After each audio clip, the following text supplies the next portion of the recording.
Bonjour à tous, c'est Petit Sam. Je reviens avec une vidéo qui va s'adresser spécifiquement à toutes les personnes qui postulent et qui n'ont absolument aucune réponse. Rien du tout, pas de réponse des recruteurs.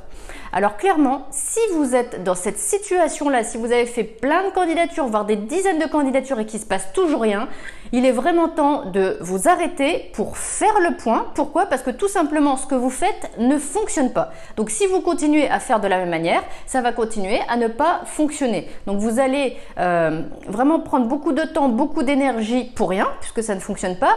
Et en plus ça ne fonctionne pas, et plus vous perdez en motivation, et ça va encore plus se ressentir dans la manière dont vous candidatez. Donc absolument, il faut faire stop, il faut s'arrêter, il faut réfléchir.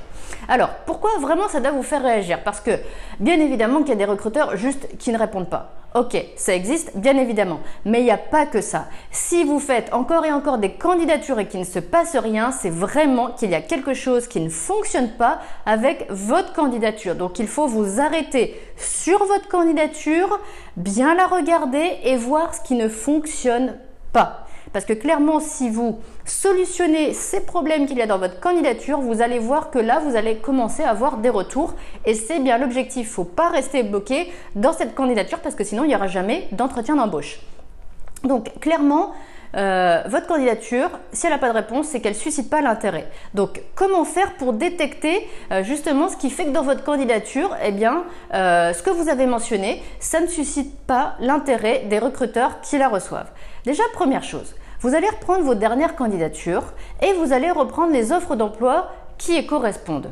Donc ça me permet de faire aussi une petite parenthèse pour vous dire, quand vous postulez, enregistrez les offres d'emploi parce que ça vous resserre après, ça vous resserre notamment pour préparer l'entretien d'embauche. Donc reprenez vos candidatures, les dernières, reprenez les offres d'emploi qui y correspondent et puis regardez déjà si vos candidatures, elles se ressemblent. Déjà, si vos candidatures, elles se ressemblent, voir si c'est des copier-coller, clairement, il y a quelque chose qui ne va pas parce que ces candidatures, elles visaient des offres différentes à chaque fois et des entreprises différentes. Donc, c'est pas possible d'avoir les mêmes candidatures pour des offres différentes. Ça va pas. Pourquoi? Parce que ça peut pas être exactement les mêmes arguments vu que c'est des entreprises et des postes différents. Ensuite, regardez si vos candidatures, elles parlent du poste. Est-ce qu'elles parlent du poste ou est-ce qu'elles parlent que de vous, de ce que vous avez fait? Il faut que vos candidatures, elles parlent du poste, puisqu'il faut faire les liens entre le poste qui est recherché sur le poste, le profil candidat recherché, et vous, ce que vous avez à proposer. Il ne faut pas juste parler de vous, il faut faire des liens pour que le recruteur se dise « Ok, cette personne, elle a le profil que je recherche, je l'appelle et je lui propose un entretien d'embauche. » Donc, regardez s'il y a des liens.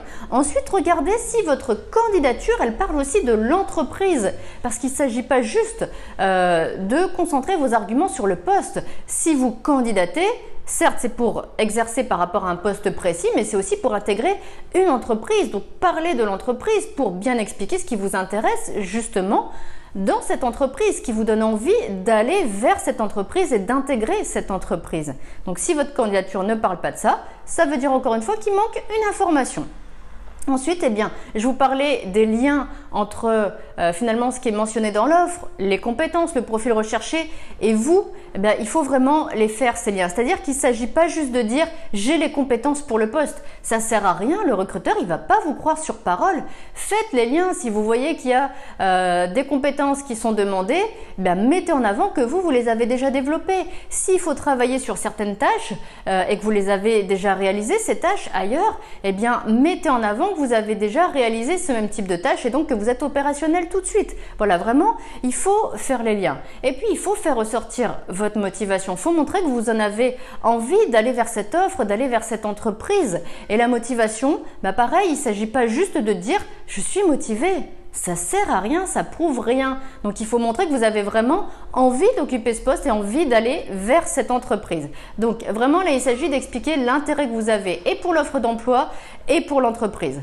Voilà, et puis dernière chose, vraiment, je vous rappelle qu'il y a un point clé pour réaliser une lettre de motivation de qualité, c'est la personnaliser, votre lettre de motivation. Donc, si vous voulez un peu plus savoir comment faire, je vous mets un lien juste en dessous dans la description de la vidéo. Allez, moi, je vous dis bon courage et à très bientôt dans une prochaine vidéo.